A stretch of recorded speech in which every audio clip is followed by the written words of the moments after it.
G'day guys, welcome back to my channel. My name is Wildkard. Thank you for being here and watching my content. I do appreciate it. And as always, it is my pleasure and privilege to entertain you as we talk about the greatest sport in the world, rugby. And this weekend, Ireland will be taking on England at home at Aviva Stadium, Lansdowne Road for the Grand Slam and the Triple Crown.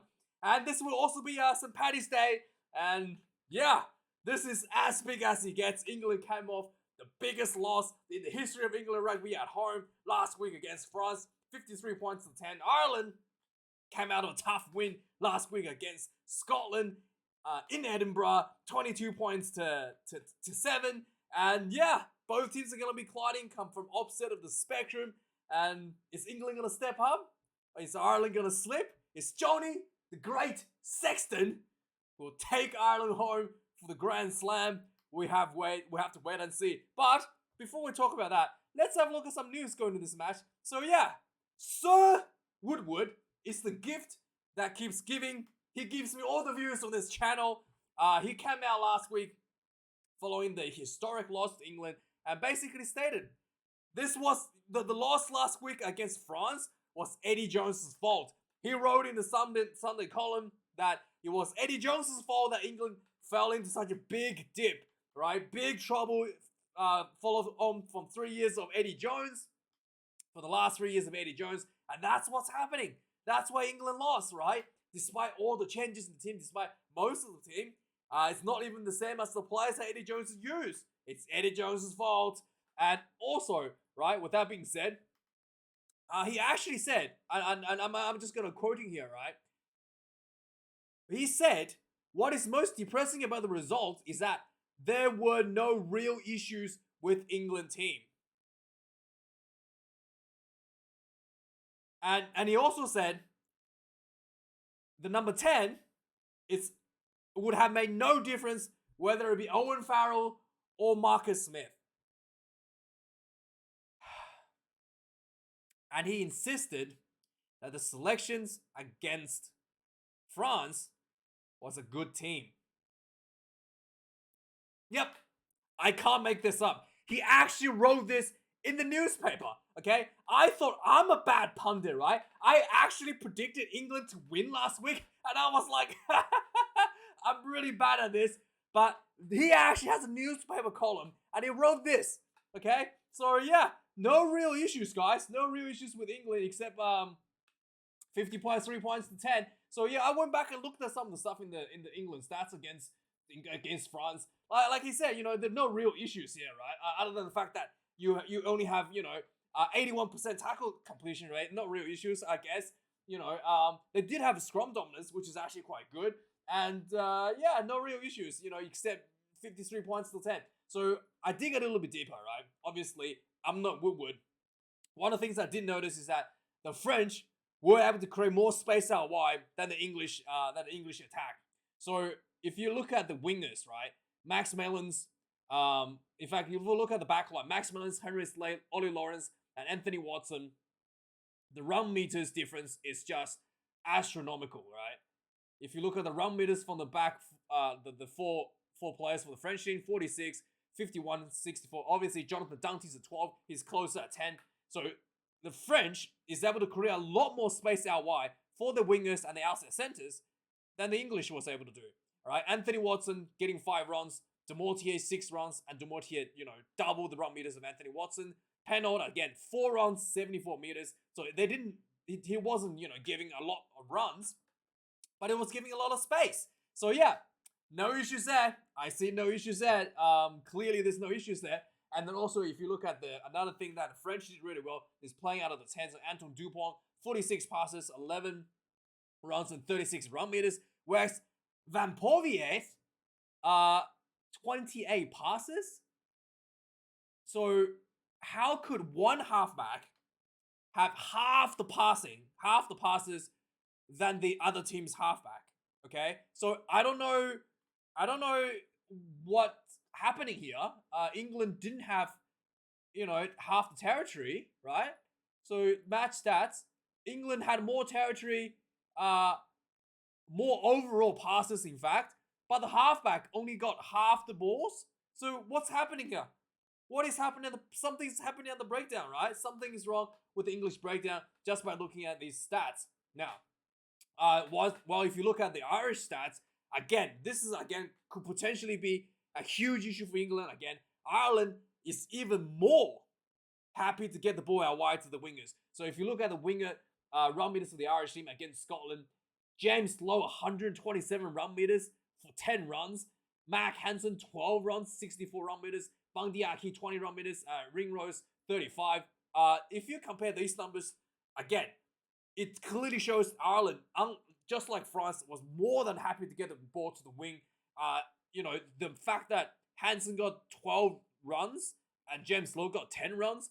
And if you look at the England-French stats, right, even the French, Penold and Demortier only got 4 and 6 runs respectively. So the amount of times Ireland was able to get the ball to their wingers is just really, really, like, they really have to spread the ball wide and utilize the space and utilize their wingers. So the Ireland really likes to go wide, and based on the French-England game, the English wide channel defense seems to be a big issue, right? So, yeah, no real issues here going to this game with regards to selections or adjusting, your game plan. No issues there, Sir Clive. Let's just do exactly what we did against France, and, I don't know what's going to happen. I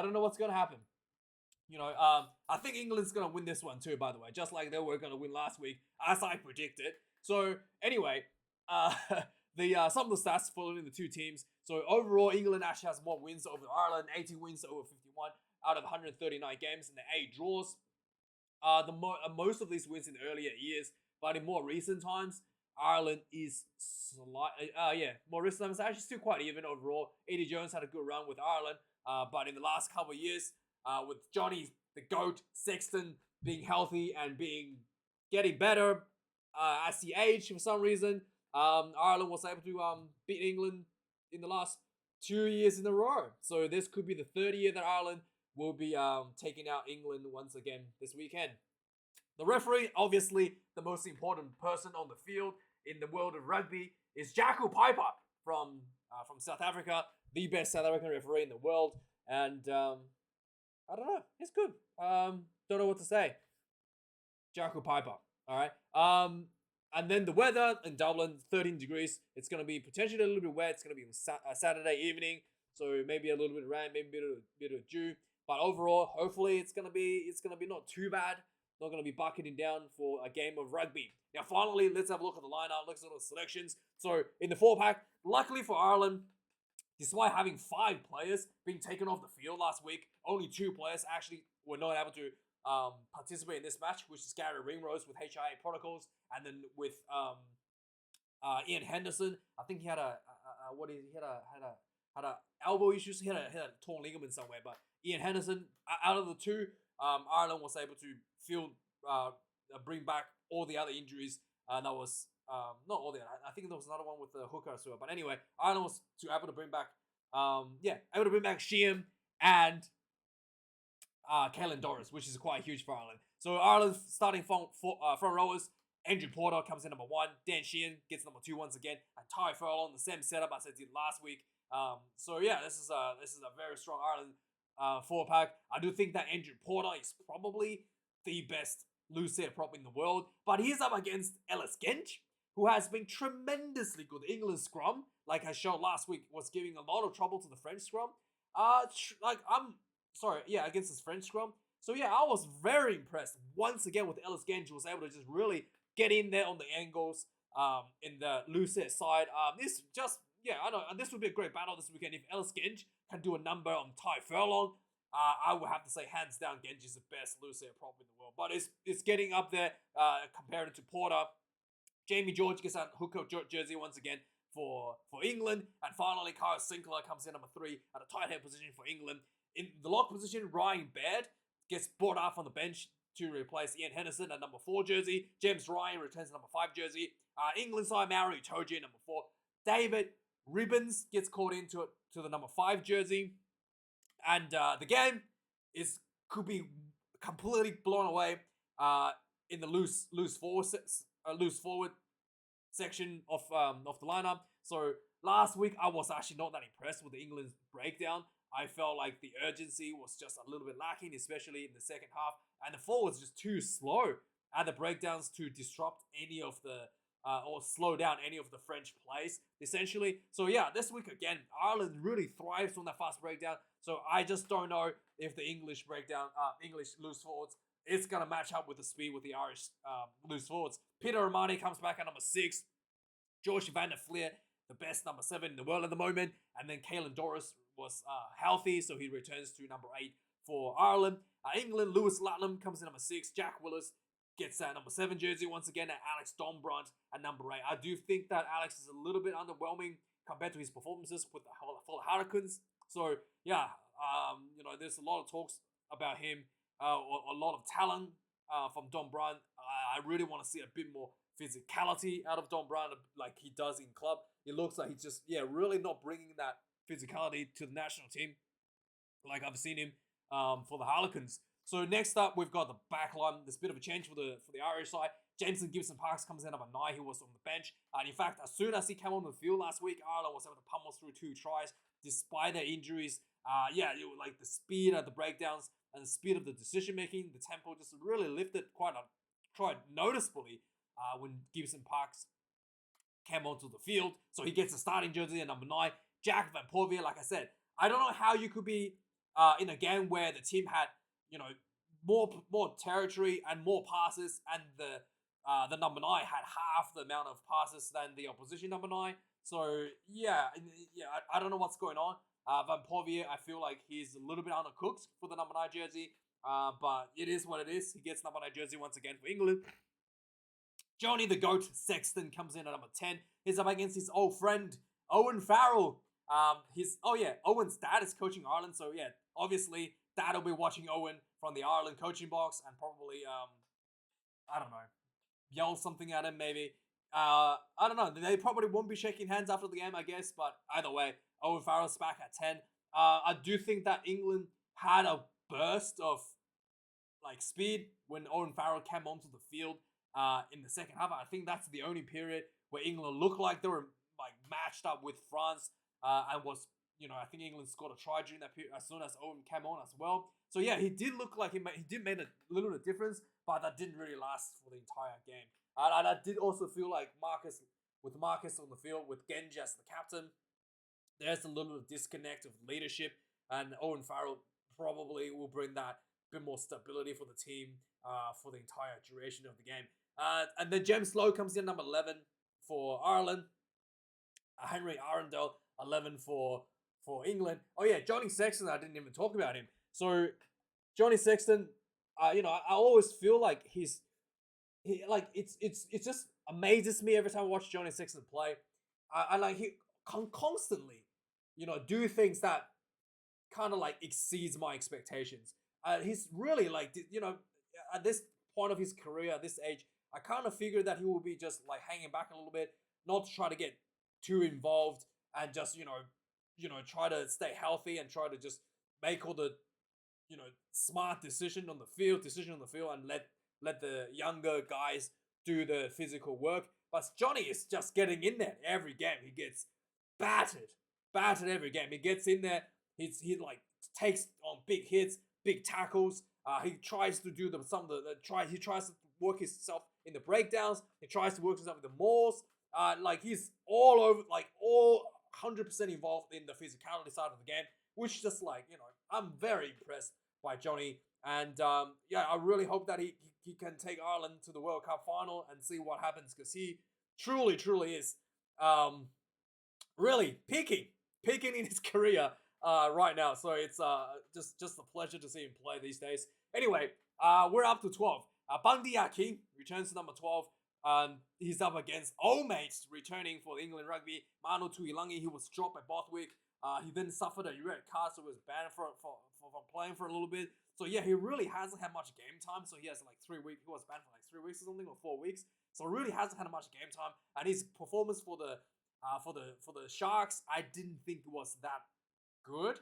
And his performances obviously last year for Eddie Jones was not good either, which was why he was dropped. But obviously England had a bit of injury issue at 12. Ollie Lawrence was is injured, so yeah, Tuilangi is back at 12.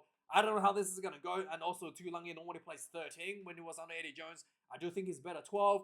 So many questions, but it's good to see two brutalizers, Bandiaki and Tuilangi, going to Clyde heads at the 12 position. Number 30, Robbie Henshaw was on the bench last week, gets caught up to number 13 position for Ringrose. Henry Slate retains that 13 jersey for England once again. Mac Hansen gets a 14 jersey. Anthony Watson gets bumped down to bumped to the blind side at number 14 jersey because Harry Arundel was came off the bench. Finally, in the fullback position, two of the best fullbacks in the world right now. Hugo Keenan comes in number 15 and Freddie Stewart. Probably people say he's the best fullback, but I think Keenan is actually slightly better with a better kicking game. And under the high ball, Keenan is just as good. So I do think Keenan's better, despite a lot of people might say that Freddie Stewart is the best fullback in the world. But no, I think Keenan is definitely a little bit more dangerous. And in substitution now, Rob Herring gets caught into the team at number 16 for injuries. Kian Healy, the best hooker in the world apparently, came in last week and just dominated the scrum in the hooker position, gets number 17 jersey, and Tom O'Toole gets number 18 for the tight head proposition. On the bench for the England, Jack Walker comes in number 16, Mako Vinipola in the loose head proposition at 17, and another brutalizer, a huge scrummager, Dan Cole in the number 18 jersey. Again, Dan Cole has again and again coming off the bench and just really dominated the scrummaging for England team. So once again, I actually wanted to see what would happen. I wonder what would happen if Dan Cole gets paired up with Ellis Genge in the starting scrum. Is that just going to be like a one-sided affair against any team in the world? I don't know. But Dan Cole on the bench on the 18 jersey to bring that power game and continue the scrum dominance, hopefully for England in the second half. Kieran Treadwell gets number 19 jersey for Ireland, called in to the squad. Jack Conan retains the number 20 jersey. Nick Isikev gets number 19 jersey for England. He's called back into the team. And Ben Curry gets number 20 once again. Alex Mitchell, number 21. Conor Murray, number 21 for Ireland. Ross Byrne, number 22 for Ireland. And Jimmy O'Brien is a new addition for the Ireland team to number 23. Marcus Smith gets dropped from England from 10 to number 22 on the bench. And finally, a big return for England team. Joey Marchant comes back at number 23. I do think that Joey Marchant is so talented. He deserves a bit more credit. He's someone that could potentially become like the Damien Willemse for England. He can play so many different positions. So talented, so good with just about any situation. He can be like a potential future, threat for England as like that utility substitution just to fill out any sort of injury needs that you need in the back line. Good to see Joey Marchant gets number 23 jersey. And that is the lineup, guys. Let me know predictions. Obviously, last week I predicted England beating France. What was I thinking? So I obviously don't know what I'm talking about. But for some reason, I do think that the English going to come out. They're going to scrum hard. They're going to physically belt the Irish. And then they're going to, roll the dice on Johnny Sexton. And then they're going to try get Owen Farrell to kick a bunch of penalties. And they're probably going to try slow the game down and just try to win with penalties. So yeah, I think England could potentially upset this one. Let's say 19 points to 15. Let me know your thoughts, guys. Like, comment, subscribe. Thanks for watching. I'll see you guys for the reviews on the weekend. Cheers.